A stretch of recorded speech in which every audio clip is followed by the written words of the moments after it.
Lors de la cérémonie de remise des prix de mon propre frère, la sécurité m'a empêché. Madame, vous n'êtes pas sur la liste. Je suis Sophia Hay. J'ai 34 ans. Et j'ai vu mon frère cadet, Ethan, sourire et dire à sa femme, elle aurait dû se marier avec un vrai officier. Elle ne fait que pousser des feuilles de calcul. Il n'avait aucune idée que mon soi-disant travail de bureau venait de sauver une équipe SEAL d'une embuscade de Killbox. Il ne savait pas la vérité parce qu'elle était classifiée. Mais aujourd'hui, ils vont le découvrir parce que je ne suis pas seulement là pour sa cérémonie de la médaille. Je suis là pour le mien. Avez-vous déjà été renvoyé par votre propre famille jusqu'à ce que la vérité les oblige à vous voir? Dites-moi dans les commentaires. Tu n'es pas seul. Le jeune officier a levé les yeux depuis sa tablette. Désolé, madame. Il a dit, voix polie mais ferme.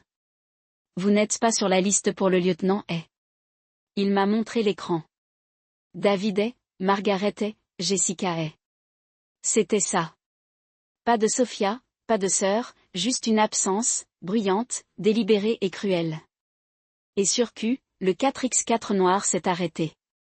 Mon frère Ethan est sorti dans une robe blanche, resplendissant comme le garçon doré de la famille. Il m'a vu à la porte, a vu le garde qui m'a bloqué, et il a souri, s'est penché dans sa femme, et a dit assez fort pour que tout le monde entende. Probablement juste un mélange de paperasse. Elle aurait dû épouser un vrai officier. Je n'ai pas flippé, mais à l'intérieur quelque chose s'est brisé.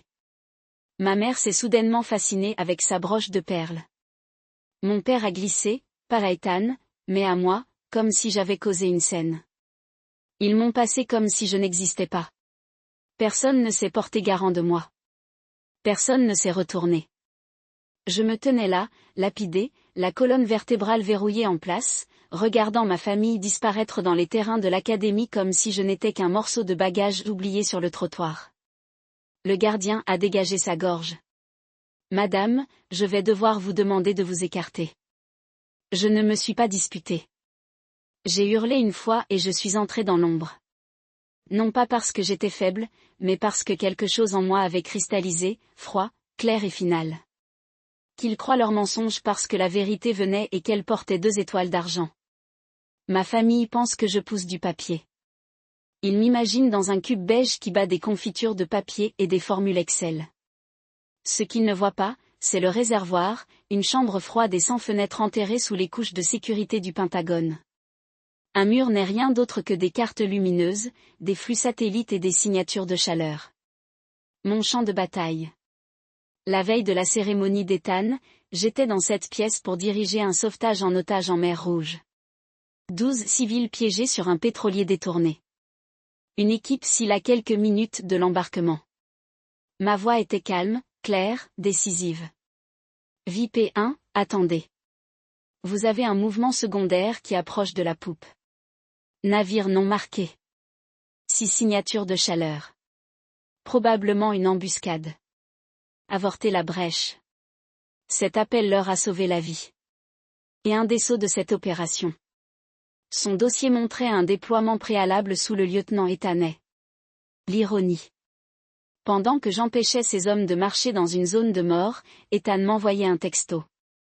J'espère que vous appréciez DC. Essayez de ne pas travailler trop dur sur ces feuilles de calcul. Ils n'en avaient aucune idée. Aucun d'eux ne l'a fait parce que je ne leur ai jamais dit que le secret n'était pas un fardeau. C'était le boulot. J'avais accepté cela il y a des années jusqu'à ce matin à la porte où le silence ne sentait pas la force. C'était comme une gomme.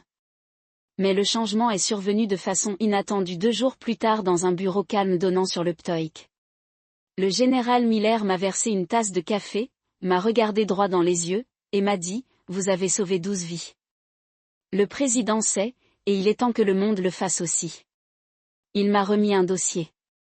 Dans l'ordre de déclassification de l'opération Blackwater, mon chef-d'œuvre, ma preuve, mon héritage.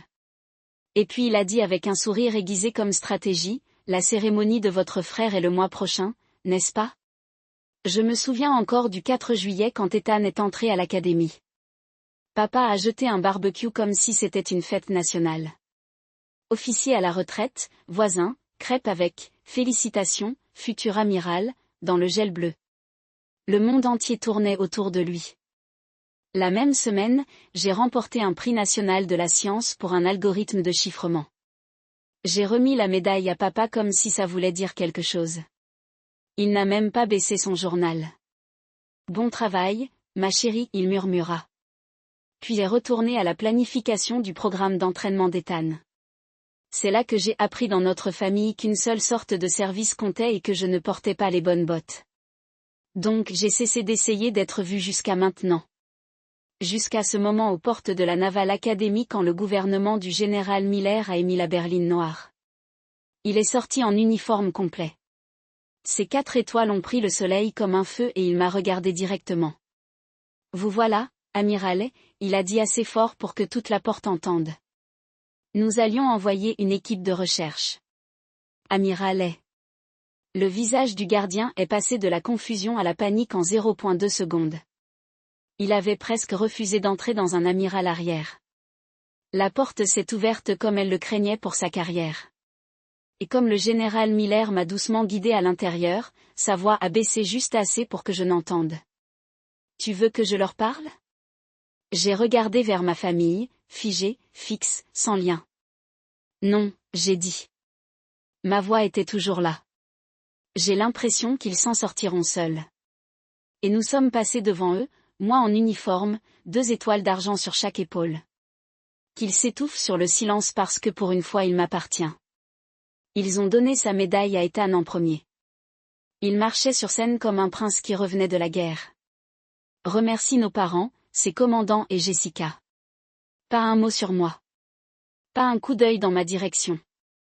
La gomme était complète jusqu'à ce que le général Miller monte sur le podium. Nous avons une édition non programmée, il a commencé, voix basse et tonnerre. Pour des raisons de sécurité nationale, cette reconnaissance est restée secrète jusqu'à aujourd'hui. La chambre a changé. Curiosité, confusion, tension si épaisse que vous pourriez la trancher avec une baïonnette. Et puis il l'a dit. Contre-amiral Sophia est. Le temps s'est arrêté. Des gaz, des murmures, puis comme une marée montante, chaque corps en uniforme dans la pièce se tenait. Chacun sauf 3. Mes parents et Ethan. Étaient gelés comme des statues sculptées dans l'incrédulité.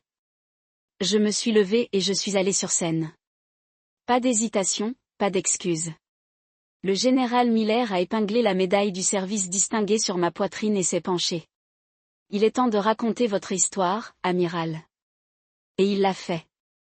Il a parlé à l'auditorium entier de l'opération Blackwater, des vies civiles sauvées, de la guerre régionale qui n'a jamais eu lieu à cause des décisions prises dans un centre de commandement souterrain froid. Il a fini avec ça. C'est l'équipe de renseignement de l'amiral et qui a empêché un destroyer américain d'une embuscade catastrophique dans le golfe Persique. J'ai tourné la tête, rencontré les yeux d'Ethan à travers la foule. Il savait exactement qui détruisait le sien. Et j'ai regardé le drain de couleur de son visage. Il n'était pas le seul à avoir servi. Il n'a jamais imaginé que la sœur qui l'a congédié était celle qui l'a sauvé. Les applaudissements rugissaient, mais je ne l'ai pas entendu. Ce que j'ai entendu, c'était le silence de ma famille. Le genre de silence que vous obtenez quand quelqu'un réalise que le monde n'est pas ce qu'il pensait. Ce n'était pas une vengeance. C'était une reconnaissance. Et c'était toujours ce que je voulais le plus. 6 mois plus tard, je suis entrée dans le salon de mes parents. Contre le mur lointain se trouvait un nouveau boîtier en verre, en cerisier fabriqué à la main. À l'intérieur de leur médaille, le drapeau de mon grand-père, la commémoration d'Ethan, mais au centre, le niveau des yeux, ma médaille de service distingué, et à côté, une photo du général Miller l'épinglant à mon uniforme. Il l'a construit le mois dernier, a dit ma mère doucement, en posant une plaque de cookies. Il était temps que la famille y raconte toute l'histoire. Cette nuit-là, personne ne s'est vanté. Personne n'a comparé. Au lieu de cela, papa s'est débarrassé de la gorge et a demandé, Sophia, comment gérez-vous la politique interagence à ce niveau? Ça doit être comme blesser les requins. Ce n'était pas une performance. C'était un intérêt. Plus tard sur le vieux balançoire, Ethan s'est assis à mes côtés. Je suis désolé, dit-il, les yeux fixés sur l'horizon sombre. Ce n'était jamais à propos de toi. J'avais juste besoin d'être le héros, pour me sentir important. J'ai souri, pas par supériorité, mais parce que j'ai enfin compris. J'ai passé des années à penser que j'avais besoin de cette famille pour approuver qui j'étais. Mais la vérité, ma valeur n'est pas quelque chose que tu me donnes. C'est quelque chose que je porte. Il a hurlé lentement. Je suis fier d'être ton frère. Et pour la première fois, je pourrais le dire avec la paix dans ma poitrine. Je suis fier d'être ta sœur parce que ce n'était pas juste la victoire. C'était la libération. Si vous avez déjà été renvoyé, effacé ou sous-estimé, cette histoire est à vous aussi.